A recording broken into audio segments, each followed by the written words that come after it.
So this is what it's all about, fame. Hello there, I'm Niels Mahoney, communications coach. We're going to take a look at Paul McCartney in the 60s, the 70s and the 80s. 3 clips for you to see how he communicated and how he developed as a communicator. Let's get stuck into it. I was always frightened of classical music, and I never wanted to listen to it because it was Beethoven and Tchaikovsky and sort of big words like that, and Schoenberg. You know, I always thought... I mean, something like a taxi driver the other day had some sheet music of a Mozart thing. And I said, what's that, you know? And he said, oh, that's the high-class stuff. You won't like that. He said, no, you won't like that. And I said, well, what is it, you know? He said, oh, no, you won't like it. You know, it's high-class, that. It's very high-class, highbrow. And that kind of way, I always used to think of it. I used to think, well, you know, that's very clever, all that stuff. And it isn't, you know, it's just exactly what's going on in pop at the moment. Pop music is the classical music of now. We're sort of watching a boy become a man here in a way. He's starting to question all that he's been told in the past about who he should be, where you're from. You're a working class lad from Liverpool. You don't need to worry about that stuff. You wouldn't understand it. He's going, well, hang on a second. I'm starting to get my own thoughts about this. I'm starting to think maybe I can understand this and appreciate it, which is a really cool thing to see, isn't it? Do you remember that stage in life, if you've been through that stage in life, where you start to think, hang on a second, all this stuff you've been telling me, I might have my own opinions on it and I might have my own thoughts. So give me time to figure this out. Also, he's such a great storyteller. He does that technique where you become the people in the roles, where you start telling the story from them. It's like I was talking to John yesterday and John said, oh, look at you over there with your big shoes on. So I said to John, well, these are just my shoes. And then Mary came in and she said, oh yeah, you think you're great with your shoes? He does that, right? He becomes all the characters. The taxi driver, oh, you wouldn't want to know that, you. I love when Liverpudlians do that, especially. There was a comedian, Tom O'Connor, was very good at that. Jimmy Tarbuck, all the old school comedians from Liverpool were very good at that. And Paul McCartney has definitely picked up that technique and that ability. Let's go to the 70s and see how he is here. But you're a Beatle, you've had all the success. Do you think you're going to make it again in the past? I don't know about as successful as... It's a bit hard to be as successful as the Beatles, you know. I mean, I'm not shooting for to be as successful as the Beatles necessarily, but the main thing is I like to be in work, you know, that's the main thing for me. And if it's successful work, then that's better than unsuccessful work. There has been... Right? A report recently that you have said that you might get back with the Beatles. Is this true? Well, I mean, the thing is, not really, no. The thing is that the business worries that were there are kind of gradually clearing up. So there's a possibility to do things with the Beatles and stuff, but I wouldn't think we get back together as a band. Not going on stage together?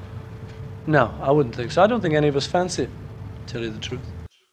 There's always 2 sides to the members of the Beatles. There's that serious side when they're talking about what they want to do and what they like to do, and then there's the funny side where they realise how ridiculous it all is. John Lennon did this in one of the clips we watched earlier where he breaks the 4th wall, and Paul's done it here as well. He's talking about, you know, we're going to do this and we're going to do that, and he looks at the camera and goes, right, as if to say it's all rubbish anyway, isn't it? It's all just a laugh anyway, isn't it?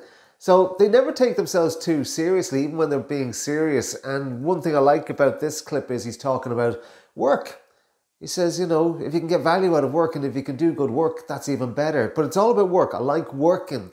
And that's back to his roots again, right? He's a working class lad. As regards his style here, compared to him in 1968, he is a little more self-assured. Maybe that's got something to do with Linda beside him there. Maybe she brought that out of him. But he's been through a lot, right? He's been through a lot with the band and personally, and he's done a lot of stuff at this stage. He doesn't look jaded by any means. He looks like he's ready to go and he wants to do more, for sure.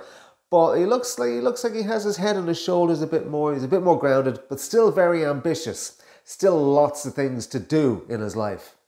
Well, at the moment, I'm doing just promotion and stuff. And then after that, I think I'll see if I can get a band together. So then I'll probably tour. I don't like schlepping around the hotels, though. I must admit, I don't like the sort of endless hotel rooms and sort of, because you sit in there and you've had a great successful concert, hopefully anyway, and you're sitting there and you're eating half a cheese sandwich curled up at the edge and you think, so this is what it's all about, fame. And, you know, it's like it takes the edge off it a little bit. So, but I do like performing. How'd you enjoy performing Let It Be at Live Aid? How was it for you? It was very good. I enjoyed it a lot, except my microphone went off. Just sort of funny, really, because it was kind of loosely organised, the show, but because it was for charity and because it was all going to do such a great thing, nobody seemed to mind, really. So I just found the piano. It was the first I'd seen it. I said, "Where's the piano?" Someone said, "There." So I kind of found that and sort of sat down and thought, you know, time to go. So a roadie kind of went, go. Okay. Ha! So I started off, you know, and I couldn't hear anything. I thought, well, wait a minute, should I stop? And I noticed the monitor wasn't working near me, and that's not unusual, really. So often those things don't work. So I thought, no, this is the BBC. This is world coverage. They're bound to have it. Someone's got it, you know, on another feed. This is bound to be on. I thought, I can't stop in front of all these people. So I'm going away. Let it be, let it be. And I hear the audience go, hey! On one of the lines, I think they've got the significance of that line. Good. Turned up the only line they heard. He's doing it again. He's playing all the roles in the story. He's playing the crowd, he's playing the roadie, he's playing himself, he's playing the BBC, he's playing all these different things, and it becomes their voices, and he goes, let it be, and the roadie's going, yeah, go on, mate. He's letting you in, he's describing the story through the characters and how they reacted, how they spoke, and how they looked. And that's a great storytelling technique and skill. You're born with that, right? That's not something you can necessarily manufacture. You're born with that knack to do that, and also to draw you in. If you notice his face, he's really enjoying telling the story. He's a very enjoyable storyteller, and he gets a lot of pleasure from seeing you react to it. The arms are moving around, his head is moving around. He's fully immersed in what he's saying. And compared to the other two clips from the 60s and 70s, I think he's obviously a lot more comfortable with who he is now as a person. He's gone through that decade that we saw him last, from 72 up to this in 86. So he's gone through that. He's done all of that. Remember he was saying in the last clip, I'd like to get a band together. Well, he's done that, you know, and this is him afterwards now, having achieved all that he's achieved. And he's very relaxed. I love that line about sitting in the hotel room and all you're doing is eating a curled up cheese sandwich going, well, is this fame? Is this what it's all about?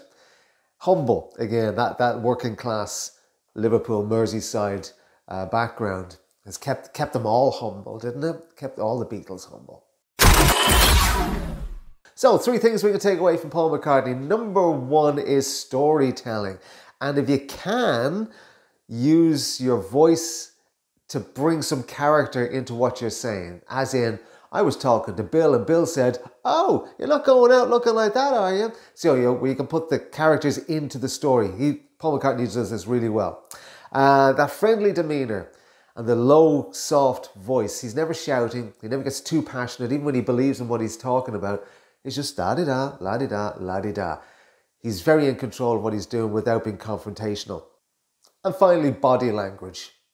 Not an awful lot to discuss with body language with Paul McCartney here, but he does use his body. He uses the hands quite a bit, and he likes, if he's talking about things to the right, he'll move that way, he'll move whatever way he's talking.